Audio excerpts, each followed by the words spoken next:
Do you ladies have any messages for Donald Trump on July 4th?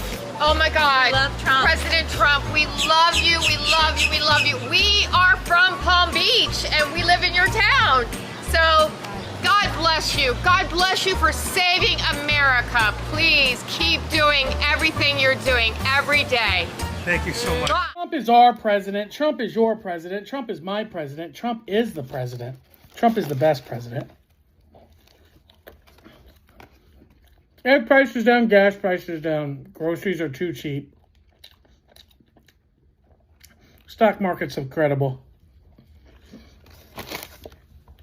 Someone offered you $8 million not to vote for Donald Trump. Would you take it? No, I wouldn't. I don't know if you heard me. I said $8 million. I wouldn't, because he's the right man for the job. Somebody came up with a check and said, I'll give you $3 million not to vote for Trump. Nope. I'll stay broke. Yep. They can take their money and shove it. Would you take $5 million to vote for Joe Biden? No. Let me ask that again. Would you take $5 million to vote for Joe Biden? No, because our country's more important than $5 million, I think. Could you give $3 million away and help people out and maybe make the country a little better and it's just one vote? I don't know. What if somebody walks up and says, I got $5 million in my pocket. I will give it to you not to caucus for Donald Trump and to vote for Joe Biden. Would you take the $5 million? I don't need their money. Would you take the $5 million? What if somebody walks up with $7 million and said, this is to not vote for Donald Trump? 7? I don't know. I don't know if I could accept it. I don't know. $7 million in wild season tickets. Well, we suck right now, so I don't know. But you're better since you fired the coach. True. Maybe Vikings. I don't know. If someone came up and offered you $6 million, so I'll give you $6 million. I have cash in the car right now, not to vote for Donald Trump. Would you take it? Probably not. Welcome back, friends. And if you're new here, welcome to the family. Pull up a chair, grab your coffee, and let's think out loud together. Now, today's breakdown, this one's special. Because if there's one thing MAGA voters love to brag about, it's how they're the guardians of the economy. Trump was supposed to be the businessman who made America rich again, remember? The guy with the very, very large brain who'd bring back jobs, slash taxes, and put money in everyone's pockets. China has total respect for Donald Trump and for Donald Trump's very, very large brain. He said, Donald Trump, they don't know what to do. But here's the problem. You can't just slap a red hat on the economy and call it fixed. What MAGA actually voted for was a one-way ticket to the recession station. And the irony? The folks who cheered the loudest are the ones getting hit the hardest. And don't just take my word for it. Take a look at this. In 2 weeks, I'm done. You want to talk about regretting your vote? I never thought I'd say that, but I regret my vote. I voted for Trump. I voted for Trump, and I regret it now. As a Hispanic, I voted for Donald J. Trump. Dude, I regret it so much, man. I am regretting my vote for Donald Trump. I voted for Donald Trump, and now I regret it. A lot of people who were like me voted for Trump and have to account for that. I regret voting for Trump. So deeply regret my vote for Donald Trump. I regret voting for Trump. I was a dumbass, voted for Trump. It was the worst decision I ever made. I've seen the light, and I got out of MAGA. A lot of us there have seen the light. We have deep regrets. Yeah, that right there says it all. The promises were sweet, but the bill came due. And now we're here in a full-blown FAFO moment where the receipts aren't just numbers. They're layoffs, higher prices, and small businesses going under. So buckle up, because we're about to unpack exactly how MAGA managed to vote themselves into the very recession they swore they'd never see.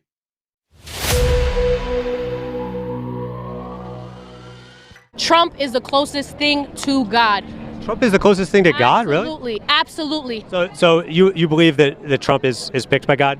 I believe so. I believe that Trump is blessed by God. I believe that Trump has come from blessed parents. His parents worked for what they had. His parents made him, molded him to become the person that he is. So Trump is selling Bibles for $60. Okay. Is that he's profiting off of selling Bibles. Is that a godly thing to do? Is it a godly thing for the Democrats to be okay with killing their babies? Is that okay? I guess you answered my question with another question. Okay. Just answer this question. Is it a godly thing to do for Trump to be? Absolutely. Absolutely. It's a business. He's a businessman. That's what this country needs. What do we need? What are churches doing? When you go to church, don't they ask you for $1? Don't they ask you to do this and that? Churches are businesses. This whole country's a business. Never surrender to the tyranny. What is Trump doing here on this shirt? This is his mugshot. Gotcha. So that was taken when he surrendered to authorities to have his picture taken.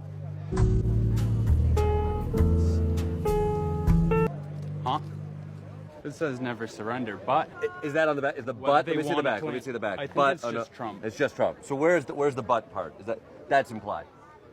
Now, those two little gems we just started with really make you sit back and think. The loyalty is so intense that you've got folks comparing Mr. T to being the closest thing to God.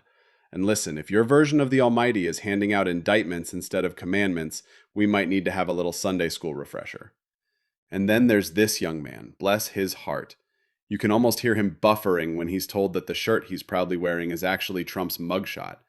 He's out here talking about escaping tyranny while literally wearing the poster child of it. I mean, you cannot make this stuff up. And when you see clips like that, it starts to click, right? It makes sense how easy it was to sell this crowd on the fantasy of Trump as some kind of economic savior. If you can convince people that a mugshot equals freedom, then convincing them that tax cuts for billionaires will somehow lift up the working class is child's play. Proud to be the president for the workers, not the outsourcers. The president who stands up for Main Street, not Wall Street. Who protects the middle class, not the political class. And who defends America, not trade cheaters all over the globe. They're trade cheaters. They cheated on us. They cheated with tariffs on us. They stole our money. They stole our jobs. Debating the Republican budget right now, and guess what's not in it? No tax on Social Security. Not there. Guess what else isn't in it? We will end all taxes on overtime. Not there either. Want to know what still isn't in the bill? No tax incentives. Nope, not there. Guess what is in the bill? $4.5 trillion in tax cuts, 83% of which go to the richest 0.1% of all Americans. We got a word for that. It's a scam. But we won't stop fighting, and we'll work with anyone to get a budget that actually benefits all Americans.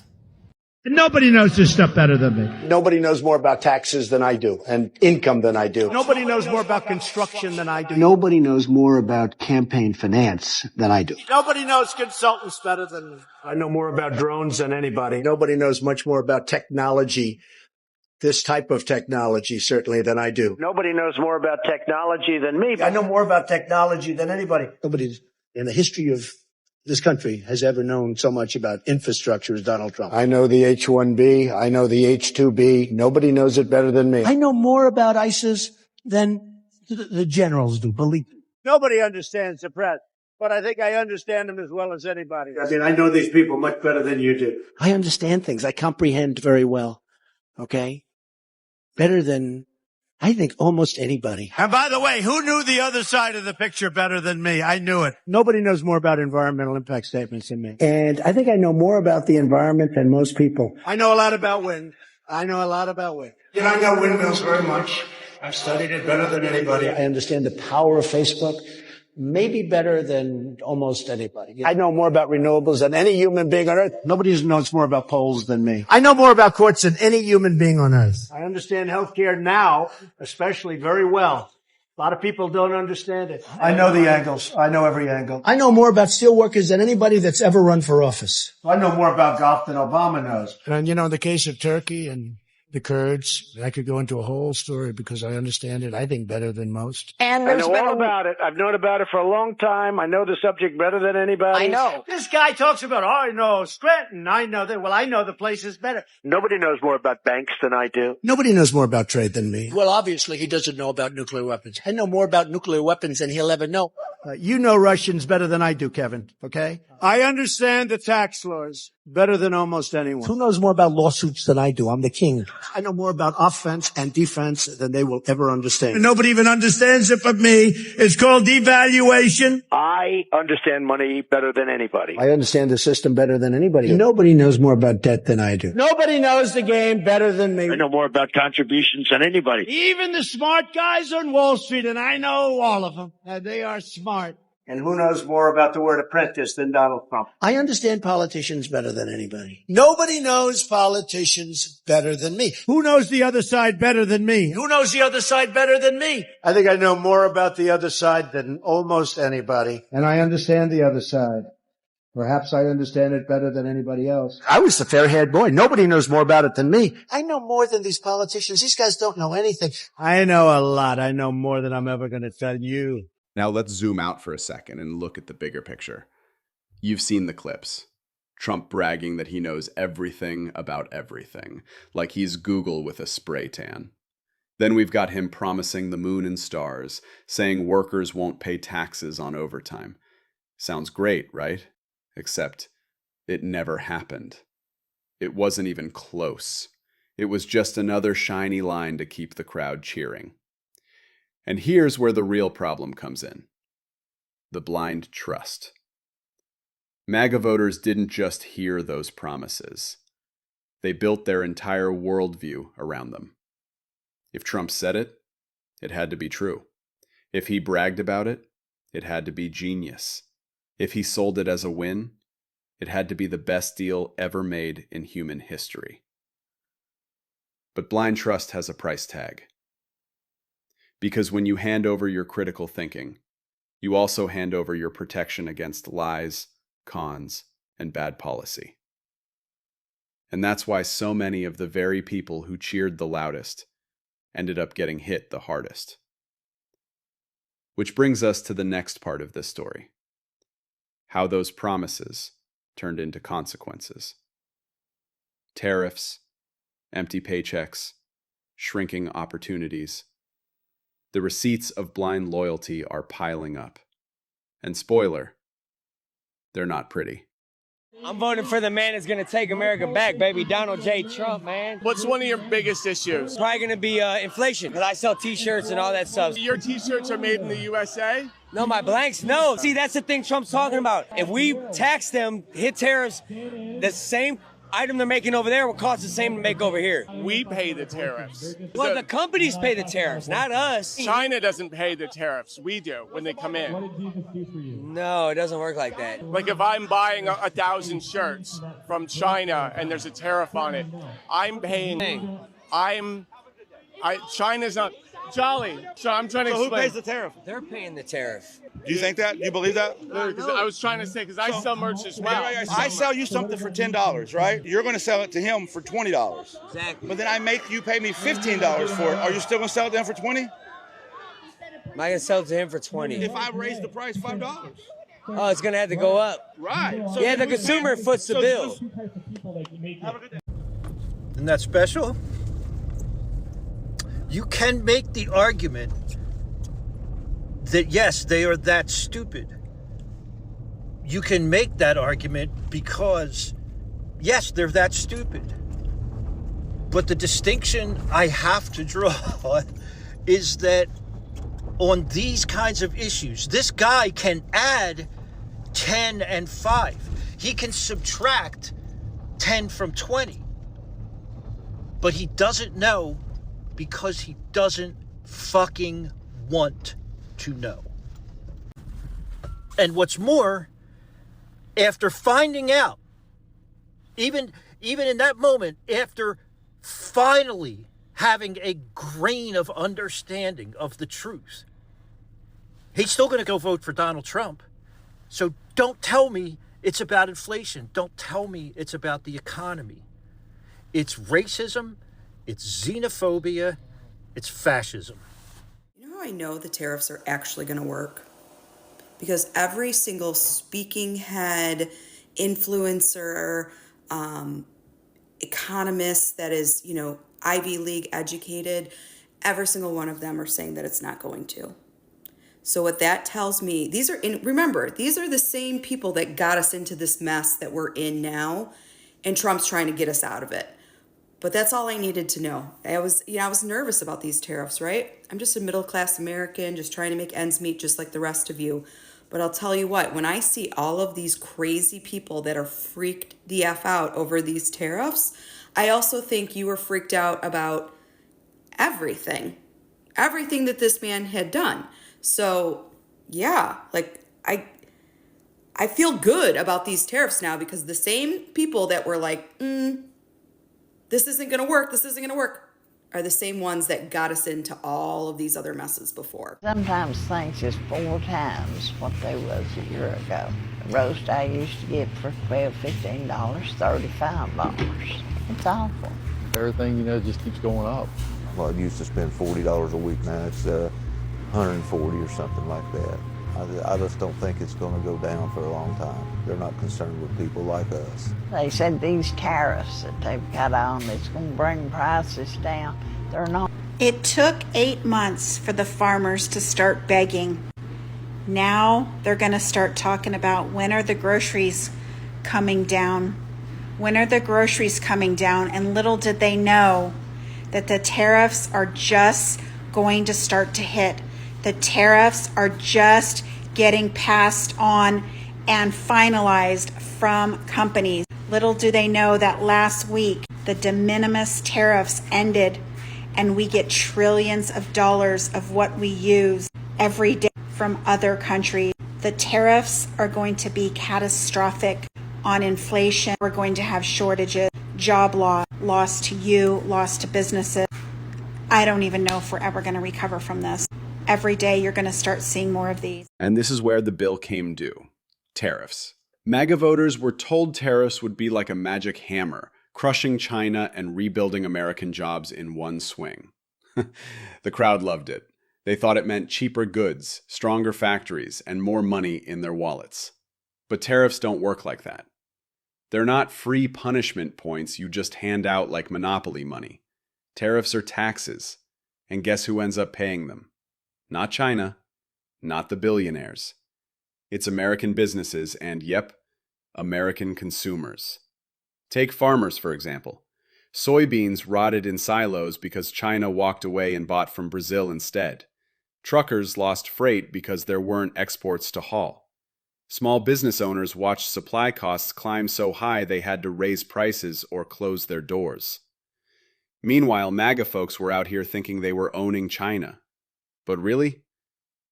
China shrugged, found new trade partners, and kept it moving. The only people who got owned were the very Americans who voted for the policy in the first place. And that's the irony that stings. Tariffs weren't the economic revenge Trump promised. They were a self-inflicted punch to the gut. MAGA thought they were playing chess. Turns out, they were the pawns being sacrificed first. I heard people say if you vote for this, you're going to get what you voted for. But that's what people say every election. A catastrophic wave of layoffs is hitting electricians in Maine.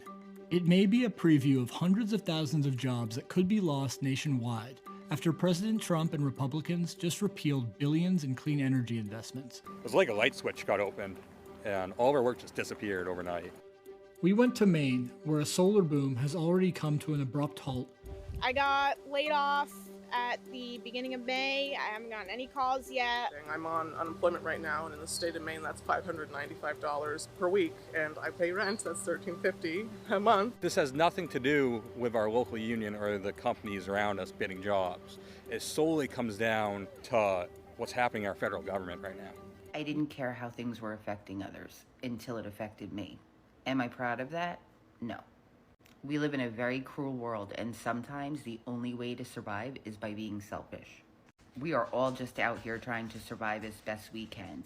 And although we may have good intentions and we may be empathetic and we may be compassionate, we will always put ourselves first because we have to survive. And if that means making a mistake in my vote or maybe putting my trust in the wrong person like I did, then that's what it means. I will always put the betterment of my family and vote in ways that I think will help my family above anyone else. Here's the problem with voting for your self-interest. I understand Maslow's hierarchy of needs. When you're on the bottom and none of your needs are fulfilled, you can only think of yourself. But here's the problem with that, is you voted for your self-interest. So did everybody else in the Republican Party. Think about that for a minute. You voted for your self-interest, but you don't have anything. Like, you don't have anything. Like, that's what it is. But other people, rich people, they have a lot. So of course they're going to vote for their self-interest because they have something. You don't. You need the tribe, right? The socialized healthcare, the socialized dental care, schools, firefighters, police officers, all socialized systems. Is it clicking yet? You voted against the tribe, you know? Humans didn't make it on their own. We always existed in a tribe, taking care of each other. You could only take care of yourself if you have something. I love how at CFH_unfiltered puts it. No sugarcoating, just facts. Seriously, check out his TikToks, the man serving up wisdom nuggets like it's a drive-thru. Here's the truth though. MAGA voters thought they were pulling the lever for their own self-interest, but really, they pulled the lever straight against themselves. Because unless there's a hidden pot of gold only they know about, I don't see anything working out in their favor. And if there is a secret stash, somebody please send me the directions. I'll bring my coffee mug and a shovel. For the first time ever, I regret voting Republican. Lost my job today. Was cut out by Doge. I'd had that job for 20 years. I was part of the Piper study. It's and we were so close to solving this, and now it's. I guess we will never know. It's I mean, we were studying the best way to pickle peppers and how many peppers can you get in a peck? We may never know. We just may never know now. It's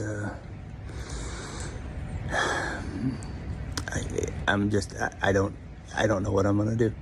A Trump supporter now says she regrets voting for Donald Trump after she got fired from the federal government due to Donald Trump's massive government purges. Here she is on CNN. Let's give this a watch. And I made a decision that, looking back, I'm not proud of, but it's the reality of my situation now. Riley, do you now regret the way you voted for Trump? I do feel regret, and I've had a lot of tumultuous thoughts about that day in the election booth. You know, when you're voting on something that affects you so personally, you know, it's really easy to get tunnel vision, especially in a voting booth when you're staring at, you have two options, right? I mean, it's not like you're given an endless amount of options. Out here celebrating the fact that someone lost their job, but she did go into a voting booth and was warned that Donald Trump would purge the federal government of several workers, and she still chose to vote for Donald Trump, and then she got fired. That's, again, what we call FAFO. And this is where it gets dangerous. MAGA didn't just vote themselves into a mess. They voted all of us into it. When you cast a ballot on blind loyalty or out of spite instead of facts, the fallout doesn't stop at your doorstep. It spills over into everyone else's lives. That's the real problem. Policies built on slogans and hate don't just backfire on the people who cheered them. They drag down the whole country. Farmers lose markets, truckers lose loads, small businesses collapse, and suddenly the rest of us are left picking up the tab for decisions we never agreed to. And here's the irony. The very thing MAGA rails against, education, critical thinking, facts, is the one thing that could have helped them see the trap before they stepped in it. Instead, they doubled down, and now we're all living in the middle of their FAFO moment. So no, this isn't just their problem. It's America's problem. And until people stop voting with hate in the driver's seat, we're all stuck on the ride. What brought you here today? My boss is here, so I'd come to see him. Who's your boss? President Trump. He's your boss? Pretty much. He's all of our bosses. In what way? That he tells you what to do? He don't tell me what to do. Or he runs the country in a good way that nobody else can. So I consider him my boss because basically they run this country like a business. And if you needed one last reminder of how deep this rabbit hole goes, I think you've heard that MAGA voter proudly saying Trump is his boss. Not his president, not his candidate, his boss. Imagine clocking in every morning, pledging allegiance to a billionaire who wouldn't even tip you for unloading his groceries. But hey, that's MAGA for you. Loyalty so blind it turns into a job description. And that right there is the bigger outlook. This isn't just about bad policies or bad math. It's about what happens when people surrender their judgment and let blind devotion do the thinking for them. The result isn't strength, it's fragility. And unfortunately, when that fragility cracks, we all feel the fallout. So here's where I'll leave it. MAGA keeps proving that when you vote against education, against reason, and against your own future, you're not just hurting yourself, you're pulling the whole country down with you. That's why we break it down here, clip by clip, moment by moment, because sometimes the only way to understand the danger is to see the absurdity up close. If you made it this far, thank you. I read your comments, I appreciate this community more than I can say, and even if I can't reply to everyone, just know you keep me coming back with my coffee mug in hand. So if you laughed, learned, or just shook your head right along with me, don't forget to like, comment, and subscribe. I'm Glenn. This is Think Out Loud, and I will catch you in the next one.